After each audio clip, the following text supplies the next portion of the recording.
Are electronic cigarettes dangerous?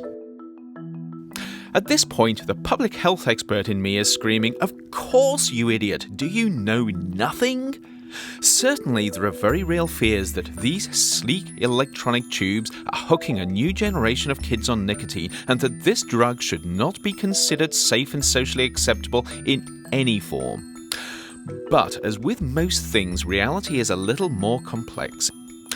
Electronic cigarettes are primarily designed to get nicotine into your body via your lungs without many of the downsides of conventional cigarettes.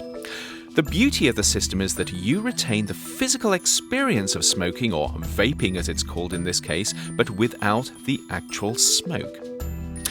E-cigarettes use a liquid such as glycerin into which ingredients like nicotine and even flavorings are dissolved.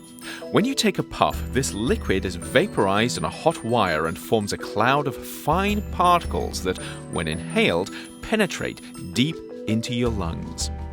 The good news for smokers is that electronic cigarettes don't produce many of the harmful compounds that burning tobacco does, and you get less harmful side stream smoke that regular cigarettes produce. So at first blush, e-cigarettes look like a great way to get your nicotine hit.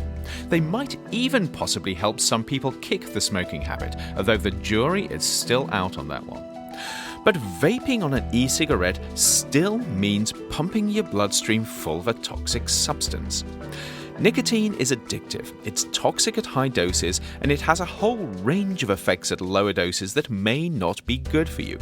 But surprisingly, there's not much known about whether the occasional vape presents a significant risk. However, when you puff on an e-cig, it's not just nicotine you're inhaling. Recent research has shown that in addition to what they're designed to do, some electronic cigarettes deliver a range of hazardous metals and other chemicals direct to your lungs with each inhale. Admittedly, these only seem to be present at very low levels, probably too low to be dangerous in most cases.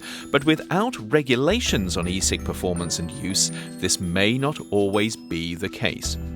What's worse, because of these potential contaminants, even nicotine-free electronic cigarettes may be more harmful than people think if they're not regulated. That said, there's no reason why the technology can't be developed to avoid unwanted contamination. The trouble is, while agencies like the US Food and Drug Administration can potentially regulate e-cigs on the basis of their nicotine content, it's not quite so clear how much jurisdiction they have over other substances that may be in your e-puff, whether they're intended to be there or not.